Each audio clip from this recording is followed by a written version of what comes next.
Hello everyone, in this video I'm going to teach you how to change the battery in a Garmin Quest GPS navigation system.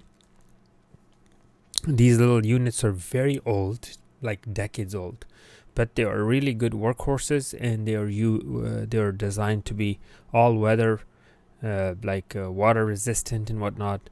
And as you can see, it even has little covers for the ports that protect it from humidity and all that. So this is how we change the battery. The first thing you need to do is obviously you need to open these screws. Let me zoom in a little bit on this thing. Let's open the screws and get this thing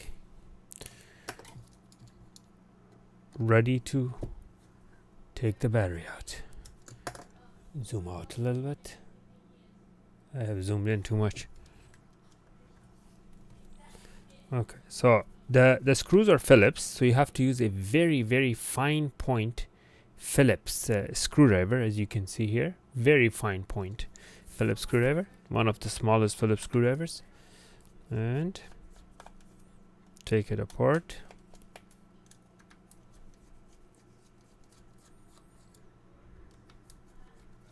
It has 6 screws because this is like weather resistant and water resistant.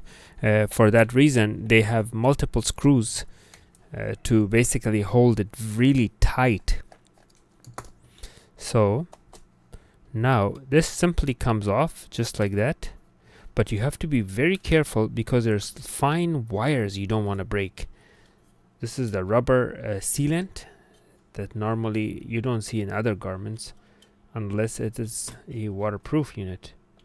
Now this is not waterproof, it's water resistant, so there's a big difference between waterproof and water resistant.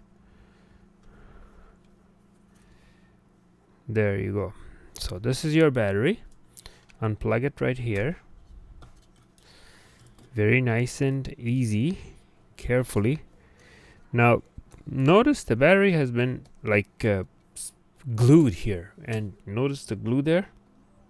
I don't know if you can see, it's all glued in, so it's not going to be easy to pry it off of there, but not impossible.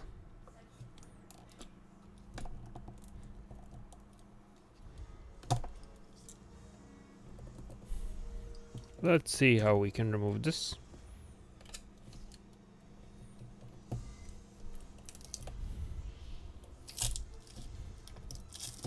Oh, they put some serious glue in there. Wow. Okay, so this is the 2 terminals that plug into the battery. You have to open this up. This terminal, which I originally thought was for the battery, is actually for these connectors to plug it in and charge it and whatnot.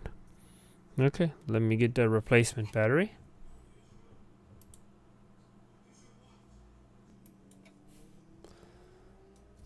Okay, so this battery, I got it used from eBay for like $5, and it came with a, excuse my long nails, you have to have long nails to do this business.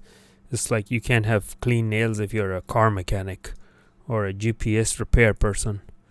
You need long nails and all that. Okay, so this, believe it or not, you know what this is? This is carpet tape. I use these double-sided carpet sticky tape. I use it to put the batteries inside, GPSs instead of the original one that they use. Okay, so let's put this in. That's the double-sided carpet tape that you noticed there. Okay, so now we will plug this in. Plugging it in.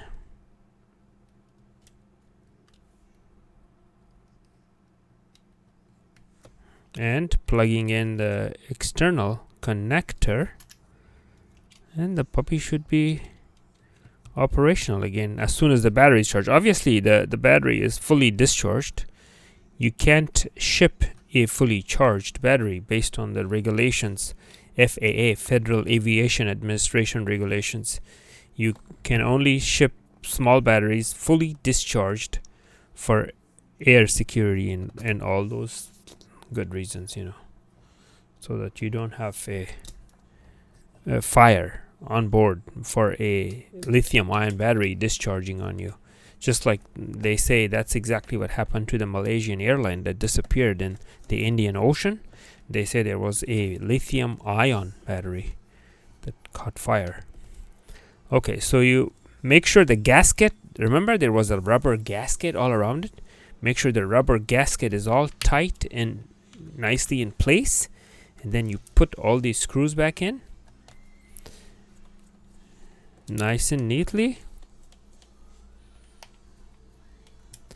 And voila, you're good to go. Now obviously it doesn't turn on because the battery's not charged, so I'm gonna let it charge, but at least now you have an idea how to open it and how to change the battery. So thank you for watching. Please don't forget to like and subscribe.